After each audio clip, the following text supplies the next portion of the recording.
Yo, what's going on, everybody? As you can probably tell by the thumbnail, we're going to be talking about the little Ranger. As everybody knows, this thing is on a leveling kit. I think it was a 2-inch, or I think it was 1.5 inches actually, which was supposed to level the truck out, and I think it did a really good job. I think it is sitting pretty level right now. But a question I get all the time is, what kind of fuel mileage do you get now? And I know a lot of people have asked me this in the comments as well. And honestly, you're not going to notice the real big difference. Being that this is a 4-cylinder as well. Look at the ice. Get off. Being that this is a 4-cylinder, you would expect it to, drop a lot. I still am on the stock 255/70/17s. And even when I had the 2-inch spacers on the truck, I was still getting, I think I'm getting about 19. Yeah, I'm getting about 19 right now around town. On the highway, I get about 22 with the leveling kit, which is, I think, being a little 4-cylinder, and I will show you guys the motor just so everybody is aware this is a 4-cylinder. I feel like with 35s, so there's a little 4-cylinder down there.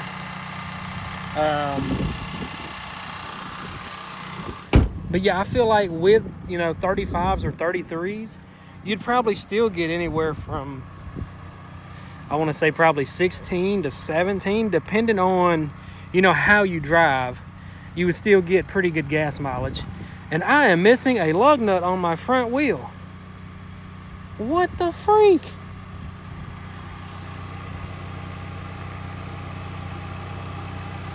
Well, that's not good. Glad I went over here and looked. I better retorque those things. But yeah, we're missing a lug nut, but we'll make it home. We're not too far from the house. But yeah, I still feel like you would still get, 16 to 17 in town with 33s or 35s on this truck, even though it is a 4-cylinder. This thing does great as far as that's not a deep mud hole, but it went right through it, no issues. Yeah, 4-cylinder, leveling kit. Everything else is stock on the truck besides window tint and LED bulbs and things like that.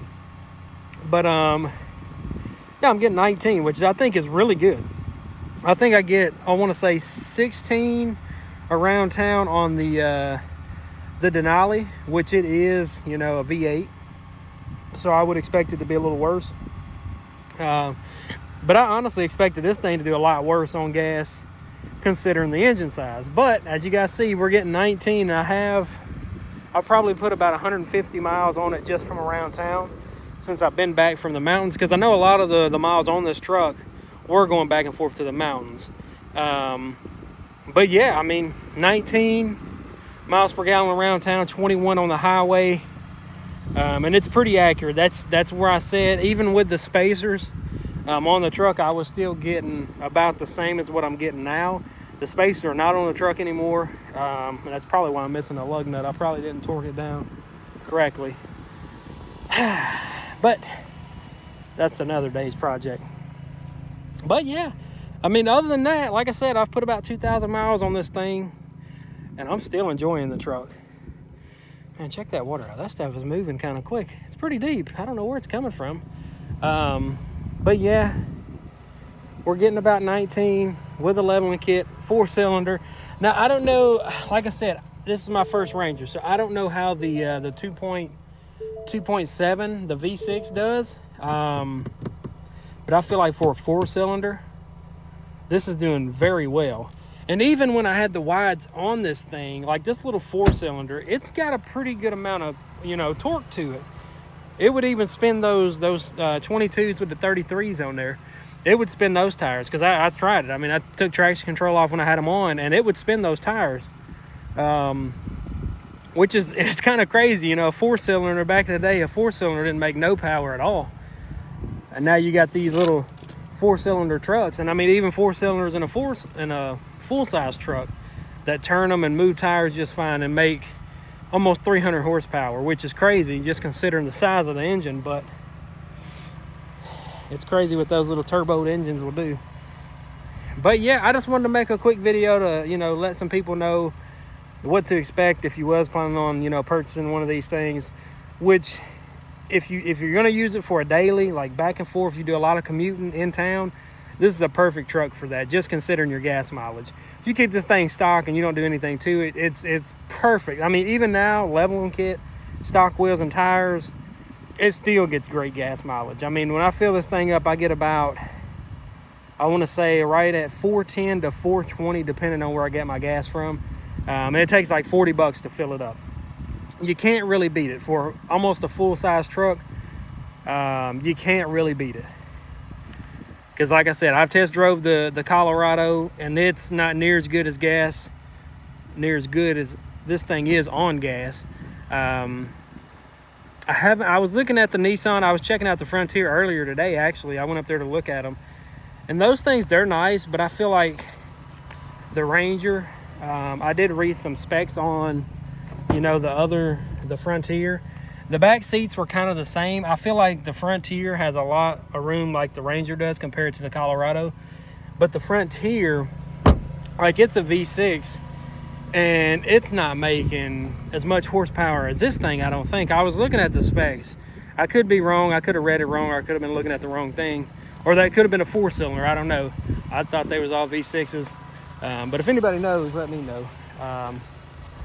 But from what I was reading on that truck, it was saying that that engine didn't make as much horsepower as this, which I think this one makes like 287, I want to say, almost 300. So yeah, you can't really beat it. And the price difference on this compared to the Frontier, this was way cheaper. And the Frontier, like if I got the same equipment as this one, as the Frontier, you'd pay more for a Frontier than you would a Ranger, which is crazy to me. But I mean, Nissan, they specialize in cars like a Maxima or a Altima. That's their go-to. That's their #1 seller. So, you know, I get why their trucks are so expensive. But yeah, if I had to choose between another mid-size truck, I would definitely go with the Ranger, just considering all the factors and everything that I've looked at on the mid-size trucks. Like the Ranger, it just looks the best to me. The front end, they could have did a little bit differently. Not really a fan of that. It does kind of look like a SUV from the front. But, you know, once we get this thing on a bigger lift kit, some off-road tires, and get our lower valence off down there at the bottom to give it a little more ground clearance, make it look a little bit taller, I feel like this thing is going to look really good. But yeah, that's going to do it. Like I said, I just wanted to make a quick video just to show you guys the kind of gas mileage we get on this thing, which I still feel like is pretty good. And I mean, right now we only got 2 bars, and I mean, we got 78 miles to E, which is kind of good. Let's pull this thing up. It will spin tires in the mud.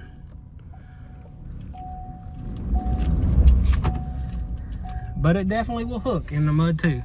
That's one thing about it. This truck is so good. Like in the snow and sleet when I drove this thing, if you put it in, let's see here.